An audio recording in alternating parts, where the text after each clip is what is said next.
And so I'll start by giving a land acknowledgement and talking a little bit about what the Oak Ridges Moraine Land Trust does before I hand it over to our guest this evening. So I'll begin with the land acknowledgement. We acknowledge that Indigenous peoples have had and continue to have presence and deep connections with the land on and near the Oak Ridges Moraine, a part of what is known to Indigenous peoples of North America as Turtle Island.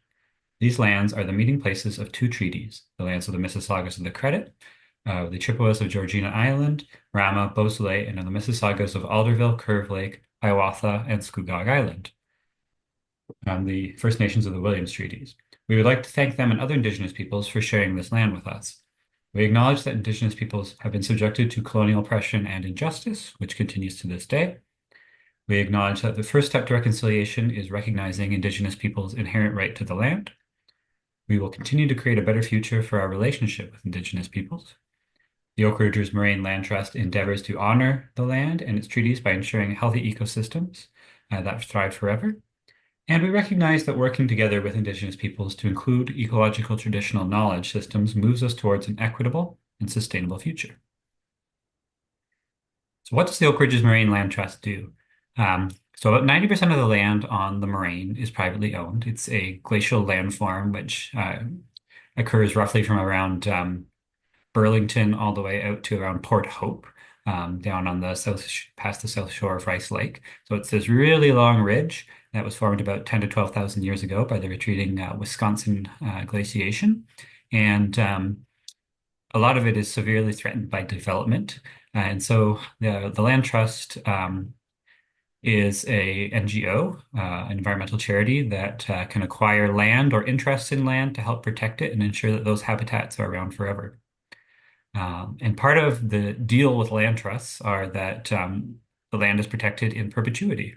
So if you donate a piece of property to us, we won't change our mind in 15 years and put up a condo. It is protected forever. We protect the moraine. We contribute to the federal government's goal of protecting 30% of lands by 2030. We connect people with nature. We help support climate change resiliency and protect green corridors between natural areas in this part of Southern Ontario that's dealing with a lot of development pressure. There's a really great federal program called the Ecological Gifts Program, which gives amazing tax incentives to landowners who donate their land, whether it's a donation outright or through a conservation easement. And a lot of the donations we receive, both land and financial, are part of legacy giving. We have this really exciting ongoing project. We have these two properties out in Northumberland County that we're restoring the habitat for this endangered songbird called the Kirtland's warbler. It has really specific habitat needs. It only nests in two species of pine tree between about 5 and 15 years of age. And it's sort of the flagship species for this lost oak pine habitat that we're restoring. And a lot of other species at risk, things like monarchs, eastern hognose snakes, short-eared owls, grasshopper sparrows, meadowlarks, all depend on this habitat. And so we've been doing seed collection projects and have been leading workshops and different activities to educate members of the public about that and to have them help contribute to this initiative. I will share in just a minute in the chat the link to our events page on our website and the volunteer page if anyone's interested in checking those out. And then here are a few more of our upcoming events. This Saturday on October 12th, we have a guided walk that's all about tree identification. That's at the Beaton Heritage Forest in Beaton, Ontario. We have another great webinar coming up on Tuesday, the 22nd, which is all about coyotes and wolves. It's called Wild Canada Behavior and Coexistence, Lessons from the Field. On the 25th of October, the Friday, we have a Halloween family movie night at our Maple Cross Nature Reserve in Schomberg, Ontario. And at the same nature reserve the next day, on the 26th, we have a guided walk, which is all oriented around collecting the seeds of native plant species for the restoration project we're doing in Northumberland County. So I will throw in the chat in just a second a link to the events page where you can learn more and register for some of those. But I'm going to briefly introduce our guest this evening. So we have with us today Dr. Burton Lim. Burton Lim is an assistant curator of mammalogy at the Royal Ontario Museum. He received his PhD in ecology and evolutionary biology from the University of Toronto. His research focuses on biodiversity and the evolution of mammals, with a particular emphasis on tropical bats. For the past decade, he's also been studying bats closer to home in Ontario. So I'm going to hand it over to Burton, who will share his screen with us, and we'll get into this presentation. Okay. Thank you, Maxwell. Okay, well, so I guess we're good to go here. Yeah, so I'll be talking about some of the work that I've been doing at the Royal Ontario Museum. Most of my work is actually in tropical places. So this is actually my 40th year at the ROM. So most of the places I work in is like Central America, South America, Southeast Asia. But over the last decade or so, I've been uh, doing some bat work a little bit closer to home. So I'll just be talking about some of that work that I've been doing since 2013. But a little bit of background on bats, just in case we don't have bat experts out there. So in Ontario, there are 8 species of bats that are found in the province. And basically all 8 of these species are found in the GTA as well. So they're all insect-feeding bats in one family. And of these 8 bats, 5 species hibernate in caves, and 3 migrate south during the winter. So now is about the time when bats, as it starts getting cool, bats will either start heading south. So basically, they migrate south so they can keep active where the insects are still active, so they can have food year round. So some species might fly all the way down to Mexico, but they'll definitely go down to, probably at least the central or southern US. But 5 species, they actually hibernate, so they might fly up to about 50 to 100 kilometers to a cave where they'll hibernate for the winter. So basically, just 2 different strategies that bats have taken to survive during the wintertime. And as Maxwell said, recently there's been this disease called white nose syndrome. So it's an invasive disease that is caused by this fungus that gets on not only the face but also the wings. So basically any exposed skin area. So that's basically the face, the wings, the ears, but obviously not on the fur directly. And so this only affects the hibernating bats because the fungus actually likes to live in the soil in sort of cool environments, such as caves. And it actually got over to North America. So it's a fungus that's found naturally in Europe and Asia. But in 2006, it was accidentally brought over to New York State. And every year since then, the fungus had spread to a few more states. It got to Ontario in 2010. And I think now it's probably found in at least 8 of the provinces. I think probably more than 30 of the states in the US. Um, and the this article, I think you can probably see my mouse, hopefully. But that article that just came up is an article that I wrote about in the Toronto Star, I think back in 2012. And it was based on a paper that was written saying, actually looking at the impact of white nose syndrome, not only on the bats, it was killing a lot of bats, but also they're looking at the impact that had on the economy. So basically, the study calculated that it was worth, what bats do as insect feeders. Basically, they do free pest control, pest management. And apparently, they estimated that it was saving the agricultural business farms up to billions of dollars every year. So this is, they don't have to use pesticides because the bats were doing it free. But now that the bats, were dying off, farms had to use more pesticides. And of course, this resulted in higher costs, to the consumer for a lot of the agricultural produce that was either being damaged or was costing more to produce. And actually, earlier this year, there was a further study that just took it beyond just looking at the bats and the agricultural business. So they were actually saying that this effect also had an effect on human health. So just an example of how when the wildlife is affected, not only does it affect, the species involved, in this case bats, but it also has a sort of a cascading effect on the economy, but also human health. So again, just to reiterate that the ecosystem has a lot of connections to it. So when something happens, there's always some type of cascading effect.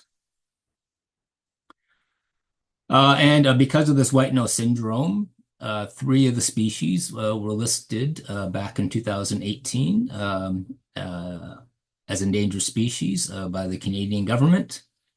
And the year after that, the Ontario government listed those three species as well on the provincial endangered species list. And in fact, there's a fourth species. So the small-footed myotis is also listed now as well. And in a similar way, in the U.S., these species have also been listed as endangered. So that is sort of the impact that this white nose syndrome has had throughout North America. Okay, so I'll just summarize some of the work that I've done in sort of the Greater Toronto region, including the Oak Ridges Moraine. So most of my bat work got started. I don't know, there was this program called the Ontario BioBlitz that went from I think 2012 to 2018, I believe. It was more of a sort of a citizen science type project where experts, biologists from not only the ROM but the Toronto Zoo, the University of Toronto.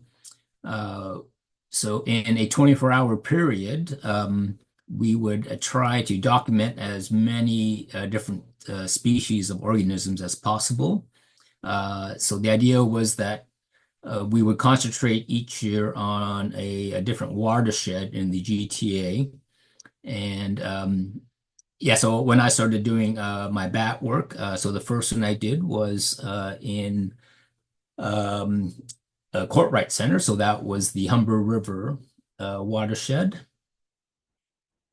And then the next year it was the Don River. So that was primarily at Baker's Wood, just off of Highway 7 in Bathurst, I believe it was. In 2016, out in Mississauga, Riverwood Conservation Area was the main site. 2017 was the Rouge Park. In fact, Rouge Park was done in 2012 and 2013 as well. Yeah, so that is right beside the Toronto Zoo. So that was one of the main areas, or actually the start of the Ontario BioBlitz, but it was done in 2017 again. And then 2018, which was the last year of it, it was in the Durham region, in the Duffins Creek watershed. And that was actually split into two different sites at two different times. The Claremont Research Center and the Heber Down Conservation Area. Yeah, so all of these, they're all getting on the edge of the Oak Ridges Moraine. I think the only one that technically is in the Oak Ridges Moraine, I think might be Courtright. I think all of these other ones, I think are further south and not officially in the Oak Ridges Moraine, but I could be wrong. But also in 2016, I also did some work with the Toronto Region and Conservation Authority. They were looking at a biodiversity assessment of the Scarborough Bluffs region, which I'll talk about a little bit. So I'll talk about all of these places in a little bit more detail after this introductory slide.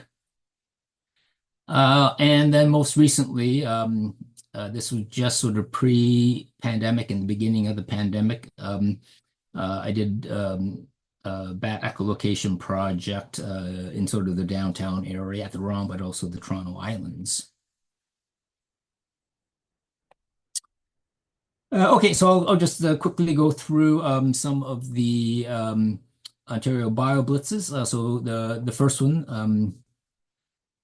my first one was 2012, but I'll report on the 2014 one first. So this is the Humber River watershed area. So the main site was the McMichael Art Gallery and the Courtright Center. But again, other people went throughout the watershed area. So hopefully you can see my mouse. So the Humber River watershed is quite extensive. And this is an example of some of the equipment that we use to catch and monitor the bats. So this is a big brown bat, so one of the commoner species now in the GTA. So you can sort of see this fine mesh. This is what we call a mist net. So just a mesh net that hopefully is fine enough that the bats can't see it or echolocate it or to recognize that it's there. And basically, when they hit it, it breaks their flight, and then they fall down and they get tangled up in sort of the bag and the net, and then we can come along and take the bat out. And another aspect of the Ontario BioBlitz, as I mentioned, it's a citizen science based project. We would be able to show some of the wildlife, so not just bats, but in the daytime, people were working on insects. They were working on plants. So we can also talk about some of the species that we caught or that we have some expertise in. So there's a bit of public programming involved with the BioBlitz program as well. In 2015, it was in the Don River watershed. So we were based primarily, at least the bat netting was primarily in the northern part. So Baker's Wood, so Highway 7 and Bathurst. But the headquarters was down at the Ontario Science Center, so further south. But we did most of the bat work in the northern part of the Don River watershed. And this just gives you an idea, again, looking at some of the equipment we used. So this is what we call a triple high net. So you can just see someone on the side here to give you a bit of perspective. So basically, our normal nets that we use are about 12 meters long by about almost 3 meters high. But a lot of bats, they also, fly a little bit higher up in the canopy of the forest. So this triple high basically stacks 3 of these nets, so we can get up to about 9 meters up into the air. It increases the chances of catching bats. So usually these work sort of at the edge of the forest in open areas because sometimes it's hard to get a clear area going up into the canopy if you're in the forest itself.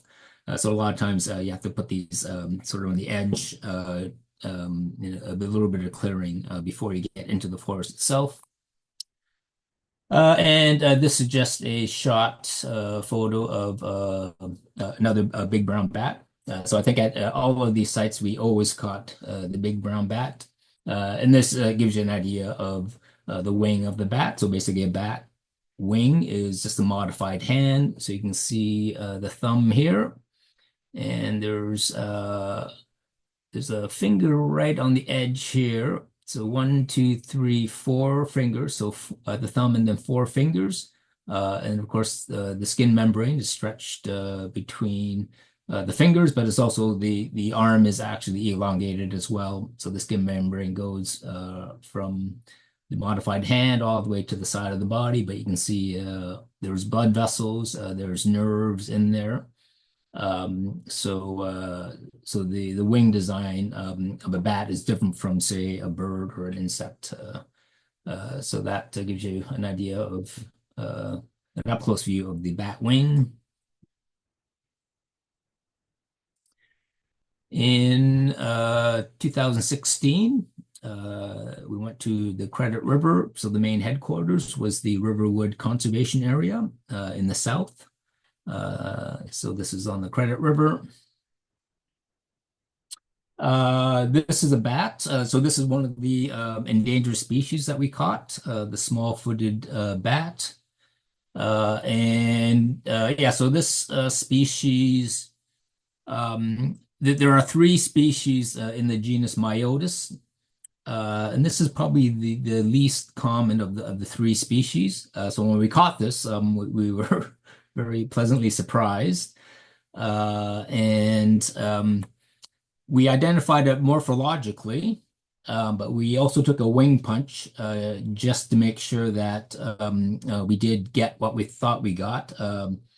Yeah, so this is just a what's called the DNA barcoding tree.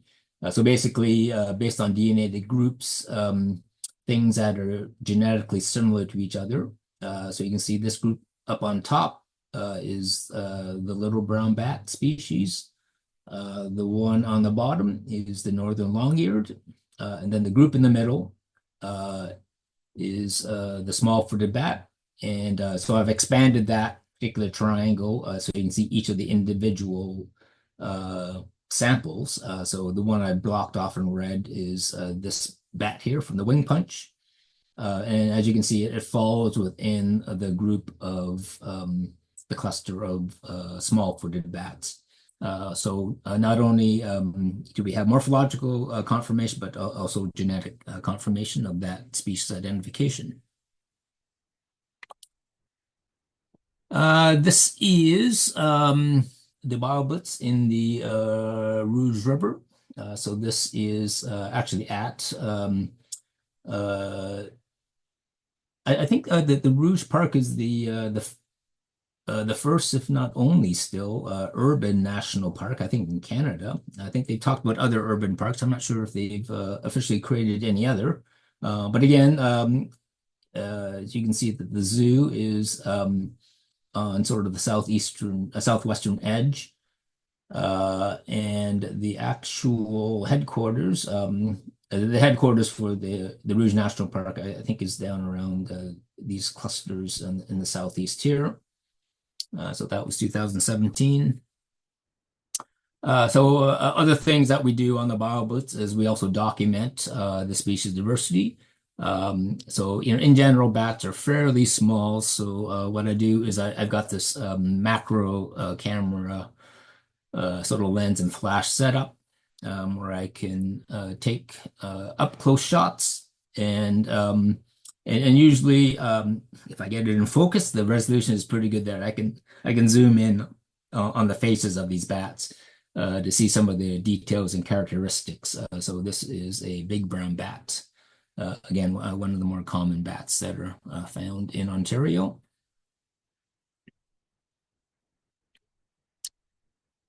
And the last BioBlitz was done in 2018. So this again was in the Duffins Creek area in Durham region. And yeah, so this one had a couple of headquarters or a couple of sampling sites, Claremont. Not sure if it's on this map, but it's sort of the more western edge. Oh no, sorry, Claremont is on the eastern edge here. And then Heber Down is more a little bit to the west. So they were done consecutively in 2018. So in this particular chart, I just wanted to highlight another type of trap or equipment that's used to catch bats. So this is called a harp trap. So you can sort of see light reflecting off of our headlamps. So basically, just fishing line that's strung between an upper and lower metal bar. And you sort of see there's this sort of a green long bag. So we haven't put that on, but that will go underneath. So basically, the fishing line stops the flight of the bats, and then they fall inside the bag. So the bag has a plastic lining. So it's a little bit easier to monitor. Is the mist nets, you have to, it's a bit of a skill to get the bats, out of the net, to untangle the bats from the net, whereas the harp trap is a little bit easier because most of the times the bats just crawl up between the bag and the plastic, so it's easier to reach in and get the bats out. But that's another way of catching bats in a biodiversity survey. Oh, and this is just a picture of a bat that's in the harp trap. So that's another big brown bat. Okay, so let's finish off with the other two examples. So the first one that I'll get into a little bit more detail was the Toronto Region Conservation Authority, TRCA. So they were doing an environmental assessment of basically the Scarborough Bluffs. So they're thinking about either extending the boardwalk from basically the beaches area in Toronto across into Scarborough. But of course, the Scarborough Bluffs is a very sensitive area. So they just wanted to find out basically, what species or animals were living there. So not just bats, but they were doing other studies with birds and insects and plants and stuff like that. But they asked me to do a bat monitoring study. So that was in 2016. And yeah, so this is just a sort of a map of the area. So we had the yellow stars mark the three sampling sites. So we are at Bluffers Park in the west, Guild Inn, which is sort of the central sampling area, and then Glen Abbey, which is a small park, but there was a creek, Glen Abbey Creek, Gray Abbey Creek, that was a fairly steep ravine. So that marked sort of the eastern end of our sampling site. So a little bit more detail about what we did. So at each of these sites, we had a passive bat detector. So you can just sort of make it out here. So this thing runs on batteries. So usually about once a month, I would change the rechargeable batteries, but also change the SD card. But being that it was just left out, for usually about a month at a time, it had to be tied up and locked just in case people, to deter people from disturbing it. And here's the microphone up there, hanging on a branch. Yeah, so this is a passive bat detector. So in general, bats, as some of you might know, they have a high frequency echolocation call that they use for navigation, but also to find their food. So basically, they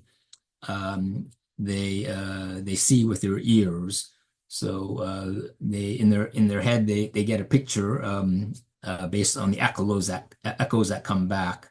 So a very sophisticated system because they can fly through a forested area pretty fast, without hitting branches or trees or the leaves.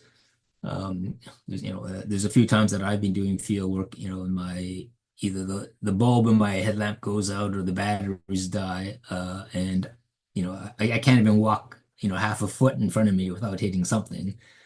So these bats are flying through the forest, so that their echolocation is very sophisticated. Yeah, so this is just a example of what the echolocation call looks like. Yeah, so I can download the SD card on my computer. I have a program that not only will show you the spectrogram. So on the left side is the kilohertz. So human hearing most of us can hear up to at least 15 kilohertz. But once it gets over 15 or even 20 kilohertz, those are the ultrasonic calls that we can't hear. But a sensitive microphone and the software program can display it, but it can also lower the sound to an audible level that we can hear as well. So we can visually see it, but also hear it, with computer programs. So this is what's called the spectrogram for the big brown bat. And this is a spectrogram of the silver-haired bat. So you can see these examples here look quite distinctive because these are sort of classic spectrograms for these two species. But what you can see is that both of them end, just about above 25 kilohertz. So from about 25 to 30 kilohertz is where they end. Uh, the big brown bat, the call usually starts higher up, up around the 60s, and it sweeps down. And the silver-haired bat is a little bit more constant, but sometimes, depending on what the silver-haired bat does, it'll start off higher at, say maybe 40 and sweep down. And then with the big brown bat, sometimes their sweep doesn't start as high. Sometimes they'll get down to 50. So now you can see that in sort of the non-classic echolocation calls, sometimes there is a bit of variation that they'll overlap. So it does make some of their calls a little bit difficult to separate. But when you get sort of the classic calls, they look quite distinctive. Okay, so this is just some of the summary data that we did. So this just looks at the total number of individual calls that we got. So it's broken down into the three different sites. So the black bar is Gray Abbey Park in the east. The hashed pattern is Guild Park in the middle, and then Bluffers Park is in gray, which is the west end. Yeah, so here we didn't bother trying to separate the big and silver-haired bats because it was getting next to impossible to. So most of the calls weren't the distinctive calls. Most of them were sort of the overlap region. But for our purposes, we can just lump them together. And then you can see the other species of bats. We picked them up, but at very, very low numbers. So I've just redid the graph here. So I got rid of all of the big brown and silver-haired calls, so we can get a little bit better look at the other species. Yeah, so you can see that the red bats and the hoary bats, they're around at all three sites, but then the other species of the three species of Myotis and the tricolored bat, they were there, but obviously not common at all. But they were present. Okay, so this looks at basically the seasonal pattern. So it wasn't a very long study, but we went from May to July. So this was the pattern for not just the big brown bat, but also the silver hair because we didn't separate them. So in contrast, this is the hoary bat, one of the migrating species. And then the main takeaway here is that it seemed like the hoary bat really didn't come into the area until, probably, a week or two after the big brown and the silver-haired. So we can also get detail information about seasonal activity, when the bats come out of hibernation and come back, to the Toronto area, or when the migrating species, make the trip back north. So it seems, at least in 2016, it seemed like the hoary bats appeared a little bit, a couple of weeks later than the big browns and the silver-haired. And this looks at the nightly activity. So this again, the x-axis is a little bit different scale. So this is just looking after the time after sunset. So in this particular case, um, the dotted line is Guild Park in the middle. So you can see that the nightly activity at Guild Park seemed to start about half an hour early, so 1.5 hours after sunset. So again, this is basically the summertime. So this might be yeah, so this is getting fairly late. So sunset might be 8 or 9 depending on exactly what time of the summer we're looking at. Um, but then the other two sites, Gray Abbey and Bluffers Park, the activities seem to start a half hour later. And when you actually look at those sites, or if people know those sites in Scarborough, the Guild Park is in a sort of an open area. There's a bit of a uh, there's some monuments set up in Guild Park. So there's other activities. So there's manicured lawns. So it's possible that in the more open areas, the bats came there to feed a little bit earlier, whereas Gray Abbey was basically in a ravine, a forested ravine, and Bluffers Park was in a forested area at the bottom of the cliffs, so a little bit more confined. So it's possible that that might have influenced the nightly activity in those two sites. And this just looks at some of the information. So normally, when I went, about once a month or so to download the data, change the batteries, I would quickly analyze and look at the data. But most of the analysis, like making these charts, I did obviously, back at home, back in my office. But I also did a quick perusal on site just to make sure that the data was copied over properly.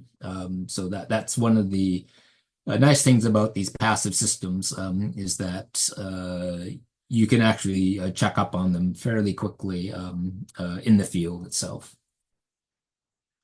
Okay, so I'll just end off by talking about the last sort of bat project I did.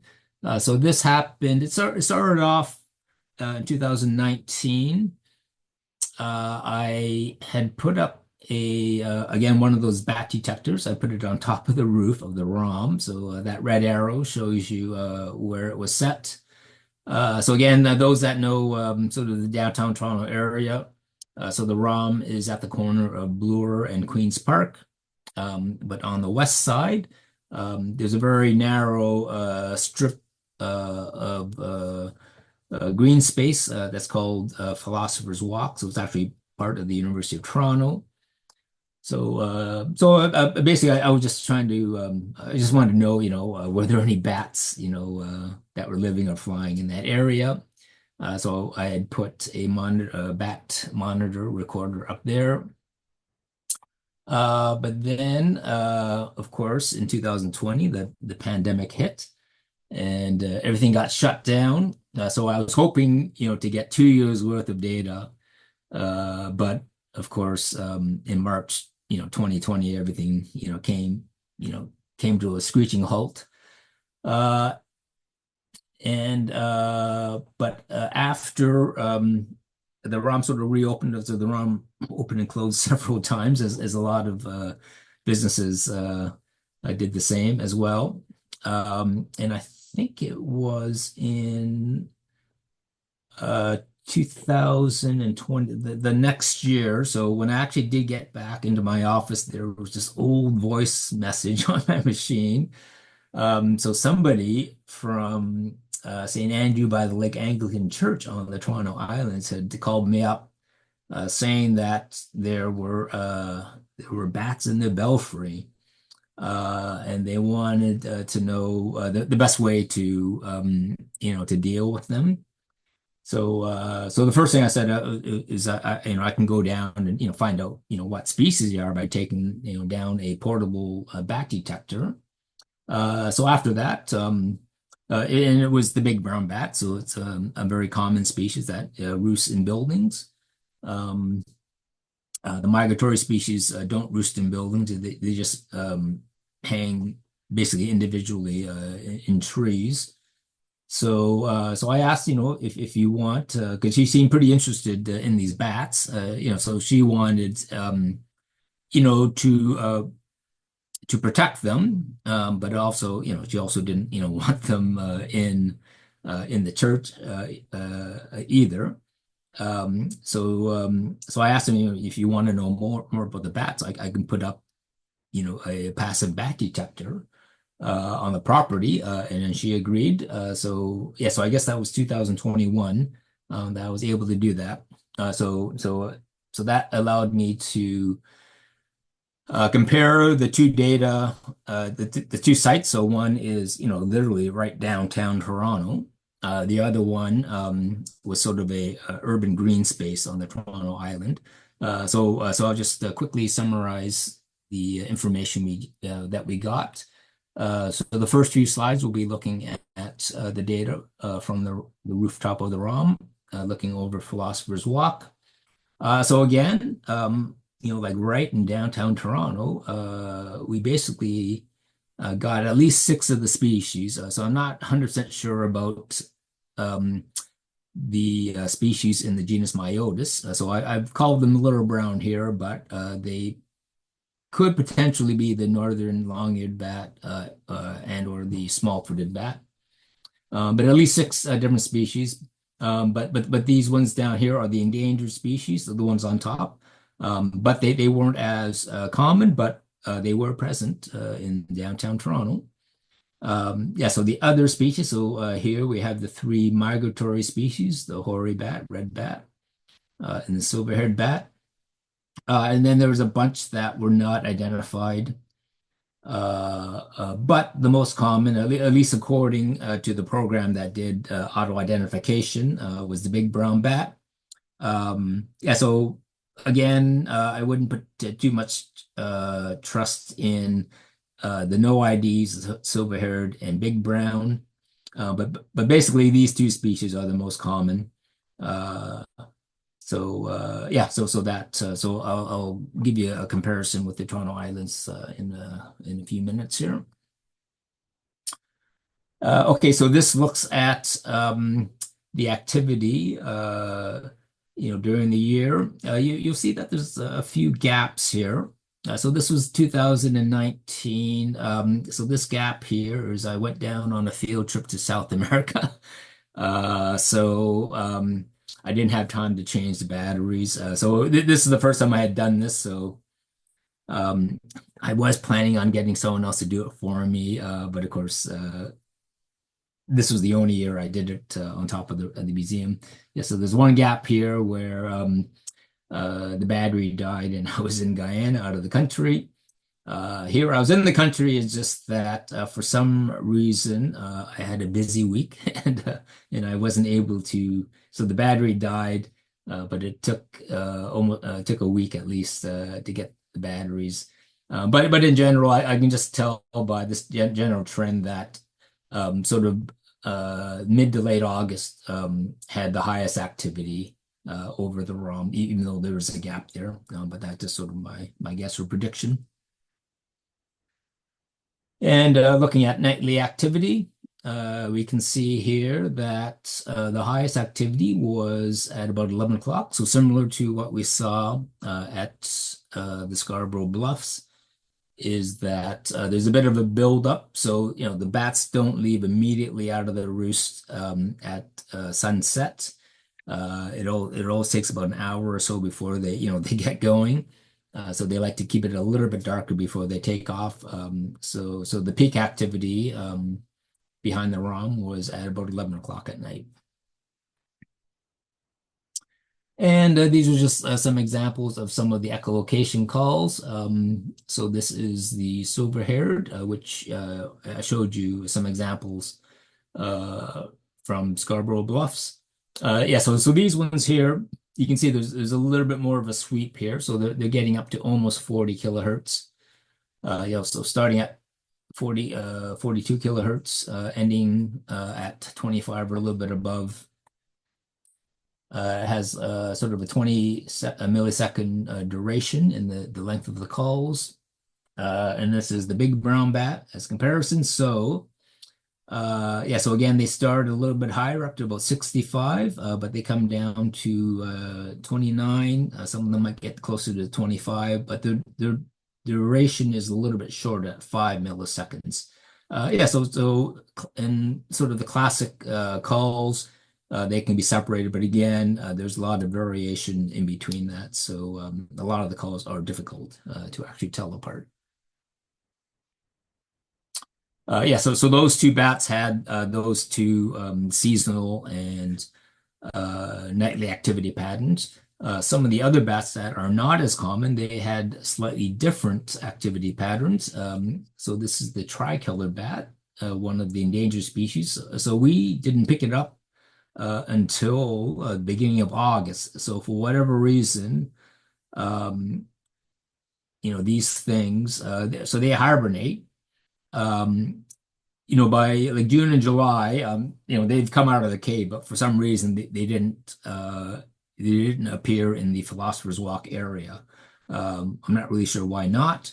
But again, each bat has its own different behavior. And again, some reason the tricolored bat didn't appear until August. And it also had a slightly different nightly activity pattern. So you remember the big brown, the silver-haired, they peaked at about 11 at night. But here you see that, so most of the activity was a little bit earlier at 10, but then there was a bit of a minor peak later on in the evening before sunrise. So again, a different nightly activity pattern in the tricolor bat. And this is what the echolocation call for this. So this ends, it's a higher call. So it ends at about 42 kilohertz. It starts about the same as the big brown bat can, but it ends a lot higher. So it ends at about 42 as opposed to 29 or 25. And this is the little brown bat. So this used to be one of the more common species until the white nose syndrome happened. But you can see here, this one starts up very high, usually over 70 kilohertz, and then sweeps down in a very short period of time, in 5 milliseconds, and it ends at about 43. So again, you can see a bit of overlap. So they sort of end at the same frequency, but the big little brown bat starts a little bit higher, but it's a shorter call. But again, there's variation that sometimes they're not always easy to distinguish. Okay, so let's just quickly finish off with some of the results from the island. So again, at least 6 species were picked up, but as you can see, most of the species are the big brown bat. But that shouldn't be a surprise because we already knew that the big brown bats were roosting in large numbers in the church belfry. So these results aren't too surprising. But the 3 migratory species were also picked up, as were some of the endangered species. And just looking at the seasonal activity pattern, so here we can see that most of the activity happened, and here they weren't exactly comparable because this I wasn't able to start. I was only able to start this like midsummer in August. So I missed basically the springtime. But you can see that the activity was high in middle of summer, but there was sort of a gradual drop off in activity as you approach the fall. And the overall activity pattern. So again, it was a little bit different than what we saw at the ROM. So here we have sort of the 2 peaks, just after sunset and just before sunrise, as opposed to just the one, single peak at 11 o'clock that we saw around the ROM. And this is what the echolocation called the hoary bat looks like. So this species is the lowest echolocating species in Ontario, so this will end just a bit above 20 kilohertz. And it starts fairly low as well, about 33 kilohertz. So that is the hoary bat, a migratory species. And this looks at the red bat. So here, again, a little bit different seasonal activity. Again, um, I'm not really sure exactly why, but there were two peaks of activity, so it wasn't constant. Um, but there were two peaks during these 2 weeks of August. Um, so it's possible. It seemed a little. It seems a little bit early, for them to start migrating south. But you might also get that type of pattern for the migratory species, is when they just happen to be passing overhead. So that might be some artifact related to that. And the red bat nightly activity was unusual in that the highest peak actually happened later in the evening, so more closer to before sunrise. So that is a pattern that we didn't see in any of the other species or any of the other sites. And this is what the echolocation call of a red bat looks like. So it starts at about 52, ends at about 38. Okay, so I'll just sum up. Yeah, so these are basically my conclusions. So we can see that based on seasonal activity between the ROM site and the island site, is that in the islands there's a nice gradual drop off of activity as we went from summer into the fall, and the ROM data I've cut off to match it up with the data that I had for the island. So it starts in August. Um, but again, here the seasonal activity seems a bit erratic. There will be these spikes here and there. There's a bit of a gradual drop off into the fall, but again, there are all these sort of spiking events here.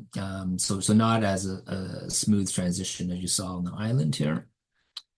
In terms of nightly activity, so again at the ROM, there was a peak at about 11 o'clock, so about an hour or two after sunset. Whereas for the islands, it actually seems to be two peaks just after sunset and just before sunrise.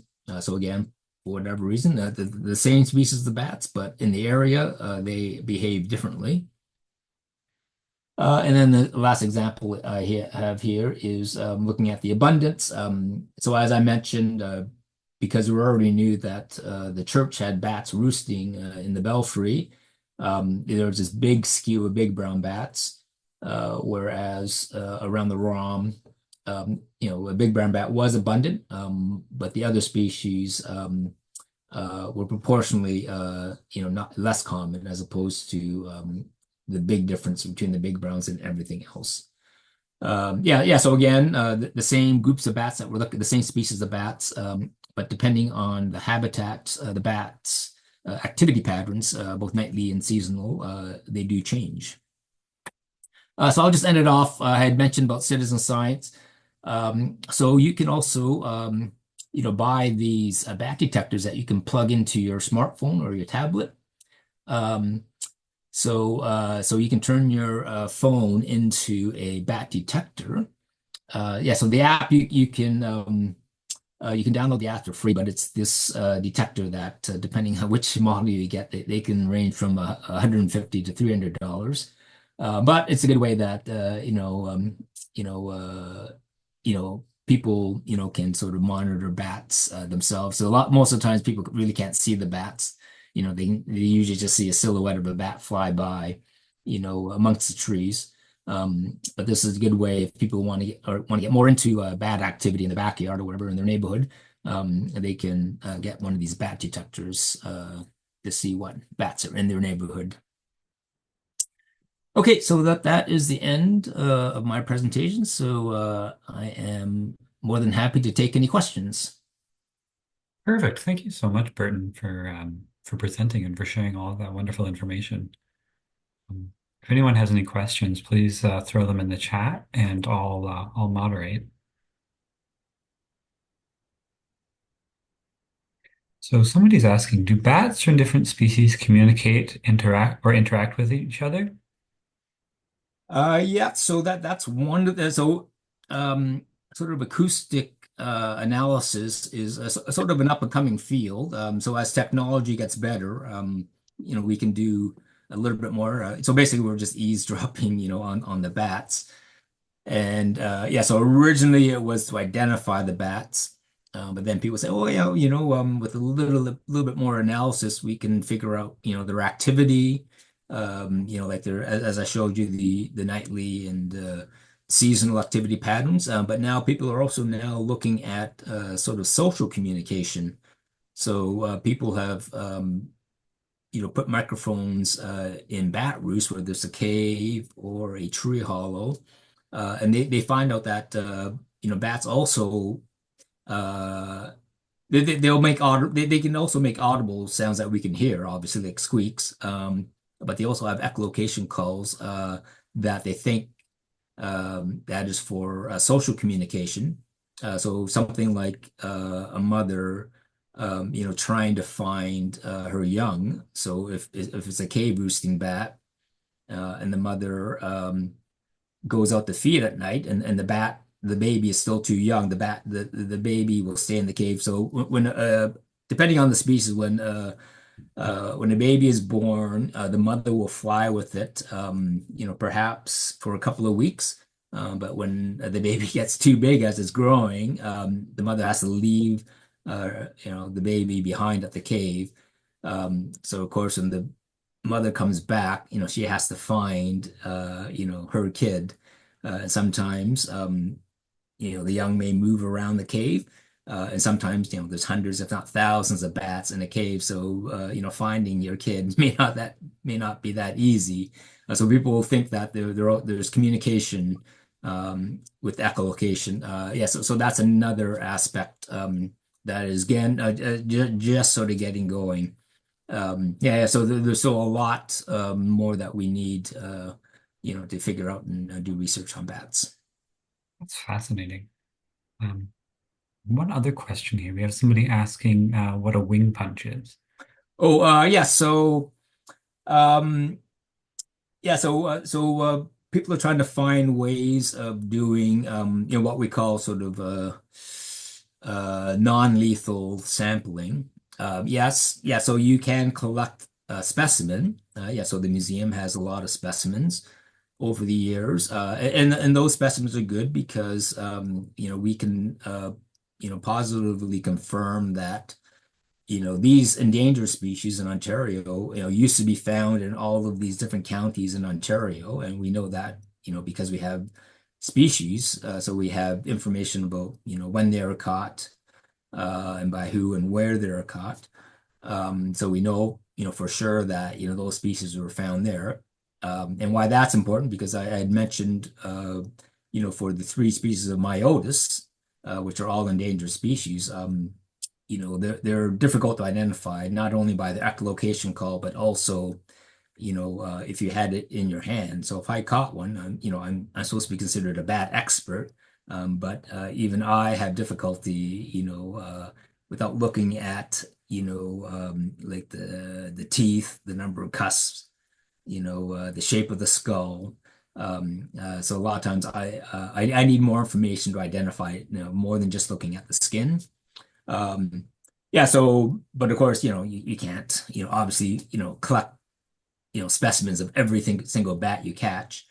So now people have been relying on a wing punch. So usually this is like a 3 millimeter uh, diameter. So it's an instrument that basically cuts out punches out a little circular disc, and that disc you can identify using DNA. Yeah, so basically that's what a wing punch is. It's considered a non-lethal way to sample and monitor species. Amazing. Two other questions we have here. We have Catherine was asking, is there anything we can do as homeowners to help bats, i.e., bat houses? And Natalie asked, how can people get involved with citizen science projects for bats? Okay, so yep, bat houses is a good way. Yeah. So th there are instructions, designs of bat houses you can get on the internet. But what I find key is where you put it up and how you put it up. So not actually the construction of the bat house. Um, yeah. So again, you can check out sites like Bat Conservation International. BCI. They're very good with that type of information. So, but actually putting up the bat house usually it has to be sort of facing east because it needs to catch the morning sunrise. Yeah, because basically it has to heat up to a certain temperature to make it ideal for bats to want to roost there. So it's facing the other way, it won't get warm enough for the bats to live in there. Yeah, so some people will, make the bat house, they'll put it up and they're wondering why they didn't get bats in there. So sometimes it depends on, where you put it up. But also when you put it up. If you put it up in the middle of summer, you're not going to get bats in there right away. You have to wait until the next year at least, because usually bats are looking for roosts, in the springtime when they've come out of hibernation. So if you put up your bat house in the middle of summer, the bats have already found a place to live. So, so that might explain why you didn't. So the timing of when you put up the bat house also um, makes a big difference. And the second question was, let me just read the chat here. What was Yeah, about bat book citizen science? sources. Yeah. So again, they it might be easier, to get onto some of the websites. So Bat Conservation International, BCI, is a very good source. And yeah, so there are a lot of bat books. So I think if you just Google, like Amazon or Indigo, there are sort of general bat books out there. So some are a little bit more detailed than others. But surprisingly, there are a few out there, including a lot of kids' books as well. Yeah, I think another great opportunity if people are interested in learning about bats or seeing them is the High Park Nature Center. In the summertime, they'll run free bat walks and they'll have bat detectors with them. And Yep. I've been out on those a couple of times, and we've had big brown bats Yep. there. And I know the Toronto Zoo does similar bat nights as well, but I think those are ticketed, and I think they cost money to go to. But yeah, great programming Yep. and. If there, I know in the past the Oak Ridges Moraine has done, Land Trust has done lots of BioBlitz events. I know that this things have sort of slowed down with COVID and we haven't really picked back up again, but Yep. that's another great opportunity if people are ever interested in getting out there and learning about a wide variety of different species and different organisms. But Yep. Yeah, there are still bio blitzes. Yeah, so I think a lot of people are doing their sort of individual, sort of nature park, bio blitz. Yeah, so the Ontario bio blitz was a sort of a big operation based around the GTA. But I know, like Queen's University out in Kingston, they've got a research center, Chaffee's Lock, which they had a bio blitz there. Yeah, so there's a lot of smaller organizations that do bio blitzes. And also at the ROM, I've given like bat walks at the it's more of an irregular, but the Toronto Zoo gives regular bat walks, bat talks, and High Park as well. And the ROM sort of does them very irregularly, depending on my schedule, I think. amazing. I know one of the coolest experiences I had this year was at the beginning of May. I was out at the very tip of Point Pelee, and there was a silver-haired bat that was roosting up in a tree, and that the bird watchers had found, and it was so cool to see. Um, and Yeah, yeah, it is. It's amazing. And bird watchers are great because they've got the patience, to with the binoculars, to look around for things. And yes, from time to time, they might, find a bat, roosting where they think a bird might be. But again, like the migratory species, yeah, they are just in the trees. A lot of them. Some of them might just hang, from the branches, so they may not be hidden in a tree hollow or in the bark or anything like that. So you have the patience to look around. You can find bats. Very cool. Well, thank you very much for joining us this evening and for giving this presentation. I appreciate it a lot, and I learned a lot. It was a great experience, and yeah, thank you for sharing your time with us. Okay, And for anyone who enjoyed the presentation tonight, a recording of it will be posted on our YouTube page and will be available on our website, so you can come back and watch it again. And thank you all for joining us. And hopefully, we'll see you at the next webinar. And thanks again, Burton. This was a great okay. evening. You're welcome. Thank you. Bye. Bye.